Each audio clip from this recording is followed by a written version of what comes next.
bergibah soal pernikahan masa lalu dan stop memfitnah, karena kalau enggak nanti saya akan keluarkan bukti yang lebih parah lagi, di mana Maya tanda tangan pernah berhubungan dengan seorang laki-laki. Al Eldul udah tahu bukti-bukti ini.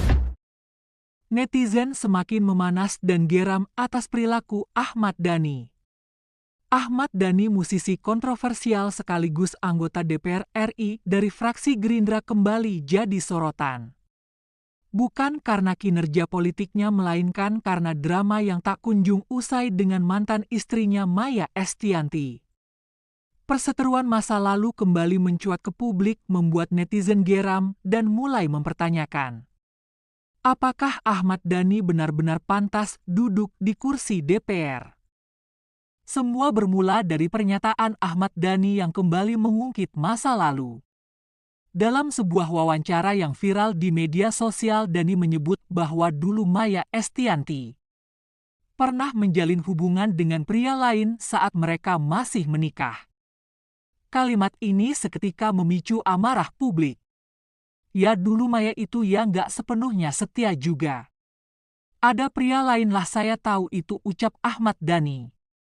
Kok aib mantan diungkit lagi, sudah jadi wakil rakyat, tapi masih ngomong soal beginian, ucap netizen.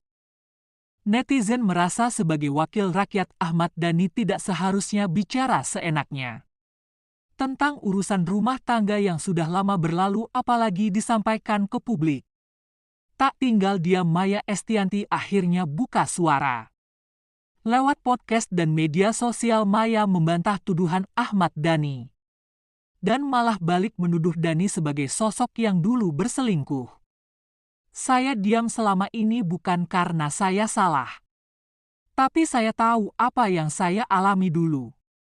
Bukan saya yang selingkuh tapi dia, ucap Maya Estianty. Pernyataan ini langsung bikin dunia maya bergolak. Netizen pun kembali menyerang Ahmad Dhani dan mulai mengorek masa lalunya yang penuh kontroversi. Maya udah elegan, Dhani kok makin nyerang. Sudah anggota DPR malah ngomongin aib mantan istri, ucap netizen. Hanya dalam hitungan jam tagar turunkan Ahmad Dhani pun langsung trending di berbagai platform. Netizen dari berbagai kalangan bersatu suara. Mereka merasa Ahmad Dhani tidak pantas duduk sebagai wakil rakyat. Anggota DPR harusnya jadi teladan, bukan malah nyebar aib mantan. Pak Prabowo, tolong evaluasi kader Anda, ucap netizen.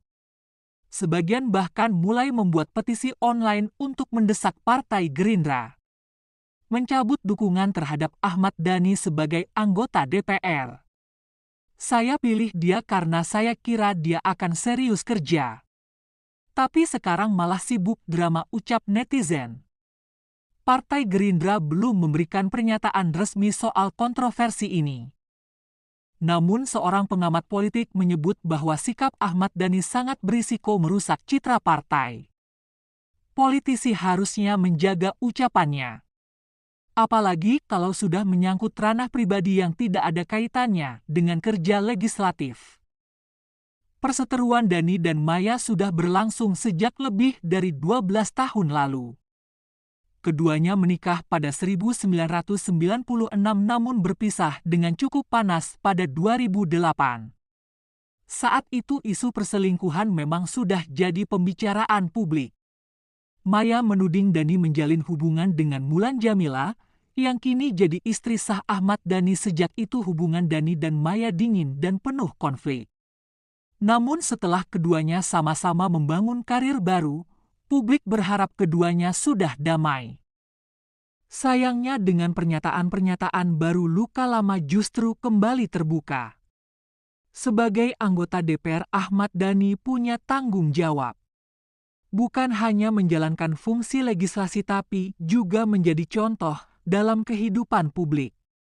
Banyak yang kini mempertanyakan, apakah seseorang yang masih sering menyerang secara personal di media layak mewakili rakyat?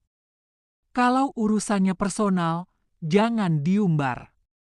Ingat Anda digaji negara, ucap netizen.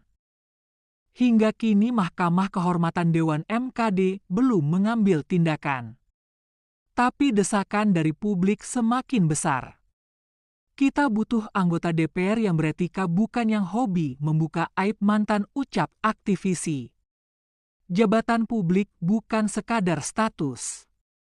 Ia datang dengan tanggung jawab kedewasaan dan kesadaran moral, dan jika hal-hal itu tak terpenuhi, rakyat punya hak untuk bersuara. Konten bahasannya itu unsur gibahnya kuat, unsur fitnahnya juga kuat. Ya itu kan aku lihat headline bold banget, fitnah dan hoax tuh iya, kan. fitnah dan gibah. Iya, Dan termasuk fitnah. ada satu clipper waktu Bunda tuh ngomong di tempatku mengenai masa KDRT kan.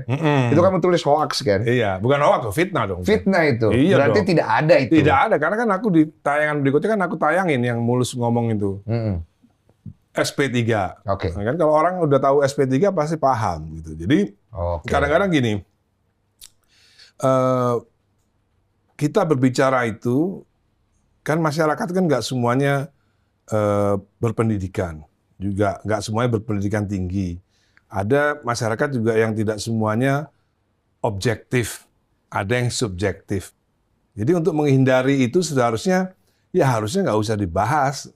Kecuali belum punya suami ya, kecuali belum punya suami, atau kecuali yang dibahas itu memang benar-benar cerita yang solid, yang tidak bisa dibantah, Yang fakta. Yang fakta, misalnya. Makanya itu tadi saya di KPI saya bilang, kalau memang Maya merasa itu bukan fitnah, bantah aja.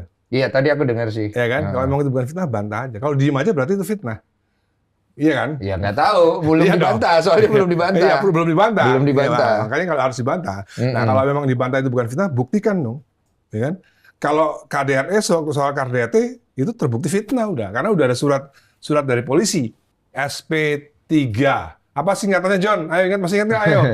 Iya, paham lah SP3 berarti. Enggak, Johnny belum ingat Johnny, ayo coba. Jadi Mulus ingat ya, Mulus? surat perintah pemberhentian penyidikan. Iya. Artinya tidak ditemukan bukti-bukti. Yes, itu Nah. itu nggak pernah tahu. Jadi waktu itu kan kenapa saya nggak jumpa pers bahwa saya tidak terbukti ada KDRT, karena waktu itu kan anak-anak masih kecil. Al Dul juga masih kecil. Dan itu kan keluar 2008 ya. 2008 berarti Dul masih 8 tahun, L 9 tahun, Al masih 11 tahun. Jadi emang sengaja saya nggak jumpa pers besar-besaran bahwa Maya melakukan fitnah, nggak enak karena anak-anak masih kecil kan. Terus, kalaupun saya bisa tuntut balik, bisa itu. Pencemaran nama baik. Iya dong. Kalau orang yang paham hukum pasti tahu. Dengan surat SP3 itu, saya bisa laporkan polisi balik bahwa itu adalah... Kenapa nggak dilaporkan? Kapan? Oh, pertanyaannya itu kan pasti. Waktu itu. Iya, waktu itu dan sekarang kan pasti. Kalau misalnya kita bicara ada pencemaran nama baik, ada fitnah di situ yang merugikan Mas Dhani, Iya. Mas Dhani kan pasti kan. Oh, dengan surat SP3 tuh jelas bisa saya melaporkan. Alasannya kenapa nggak membuat laporan? Waktu itu. Waktu itu dan sekarang lah. Oh, sekarang saya belum kepikiran. Oke. Sekarang Kalau waktu itu, Waktu itu lupa saya kenapa nggak laporin. sampean ini aja sayang kan, nggak mau lah. Mau ngapain masa ibu anak-anak dilaporkan? Iya, gitu kira-kira kan. begitulah, kira-kira begitu. Kalau padahal semua orang juga tahu melaporkan kasus hukum, apalagi dengan jumpa pers misalnya. Misalnya saya melaporkan Densu. Iya. Saya waktu di kamar mandi dipegang pantat saya misalnya sama Densu. Misal. Ya kan? Kalau saya mau laporkan dan saya jumpa pers dan ternyata itu tidak terbukti, tidak ada Iya. CCTV dan lain-lain, Densu bisa balik lapor ke aku. Betul. Apalagi kalau udah ada SP3-nya, itu bukti paling kuat SP3 itu. Gitu. Betul. Jadi artinya apa? Artinya soal KDRT itu nggak ada. Kalaupun ada, anak-anak pasti tahu dong. Anak-anak ini nggak pernah kok menyaksikan saya berbuat kasar pada ibunya, itu nggak pernah. Al Eldul ya, nggak pernah mereka menyaksikan saya berbuat kasar pada ibunya, nggak pernah. Kalau L malah pernah lihat aku dilempar pakai remote TV. L pernah lihat itu. Jadi artinya gini, apa ya? Buat saya itu orang yang benar-benar paham hukum kok.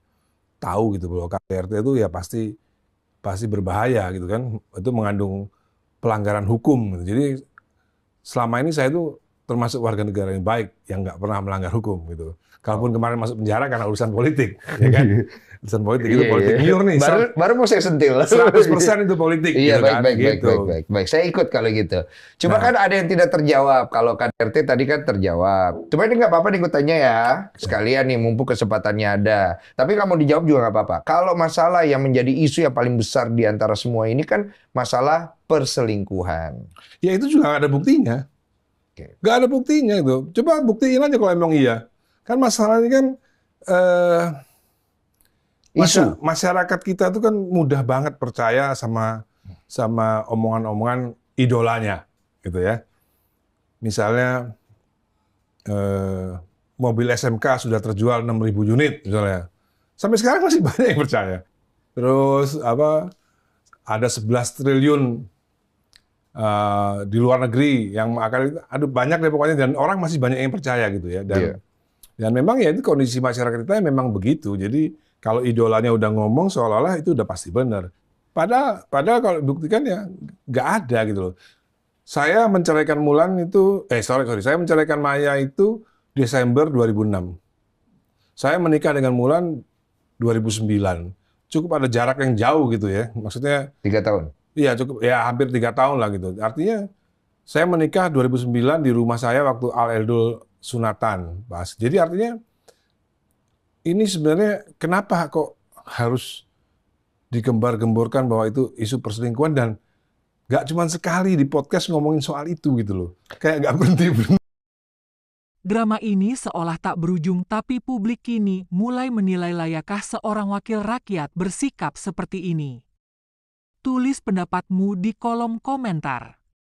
Jangan lupa like, comment, share, dan tentunya subscribe. Untuk update terbaru seputar kabar selebriti yang lagi panas.